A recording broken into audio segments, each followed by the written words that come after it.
Avec seulement 1% de la population mondiale sur 1% du territoire mondial, la France est la 5e puissance économique mondiale. Cela s'explique notamment par son patrimoine maritime, sa capacité militaire à l'extérieur et son rayonnement culturel. Tout d'abord, la France est la seconde puissance maritime mondiale.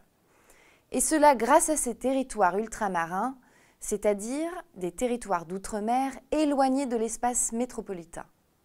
Or, dès qu'un pays contrôle un territoire, il bénéficie de toute sa zone maritime sur une distance de 200 000 marins.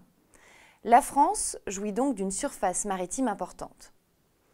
L'outre-mer français est découpé en 3 collectivités territoriales. D'abord les DROM, qui sont les départements et régions d'outre-mer. On compte parmi eux la Martinique, la Guadeloupe, la Guyane, la Réunion et Mayotte. Ensuite, il y a les COM, qui sont les communautés d'outre-mer. La Polynésie française, dont Tahiti, Saint-Pierre-et-Miquelon, Saint-Barthélemy, Saint-Martin, Wallis et Futuna.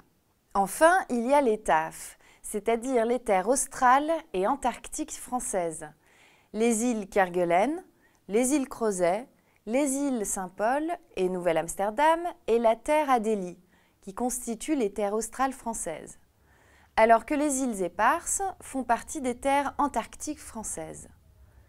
À la puissance maritime de la France s'ajoutent de nombreux autres atouts. La France est notamment un des 5 membres permanents du Conseil de sécurité de l'ONU. Elle est également membre de l'UNESCO, qui est l'Organisation des Nations Unies pour l'éducation, la science et la culture, et qui a son siège à Paris, ce qui confirme la puissance culturelle française au niveau mondial. Dans le domaine militaire, l'armée française est présente sur plusieurs continents sous forme de bases ou de flottes. Les capacités technologiques françaises aéronautiques ou spatiales, par exemple, sont de premier plan. La France est la 3e force nucléaire mondiale, après les États-Unis et la Grande-Bretagne. Elle est également intégrée à l'organisation du traité de l'Atlantique Nord. L'OTAN est une alliance politico-militaire de nombreux pays occidentaux dont le but est d'assurer la stabilité du continent européen. Son siège, initialement situé à Londres puis à Paris, se trouve depuis 1966 à Bruxelles. Voyons maintenant en quoi la culture française est une référence mondiale. La langue française est parlée par 220 millions de francophones dans plus de 70 pays. Cela fait d'elle une des 5 ou 6 langues de culture et de civilisation dans le monde. Les lycées français sont présents dans de nombreux pays grâce au réseau des établissements de l'Agence pour l'enseignement français à l'étranger. Les alliances françaises, les médias et le cinéma français participent également au rayonnement culturel de la France dans le monde. L'architecture et le design sont des points forts, tout comme la mode et les marques de luxe.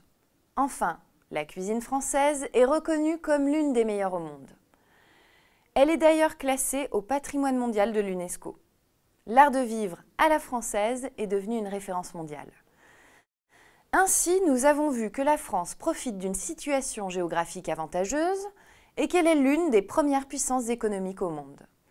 Elle joue un rôle essentiel dans la diplomatie mondiale et jouit d'un rayonnement culturel exceptionnel.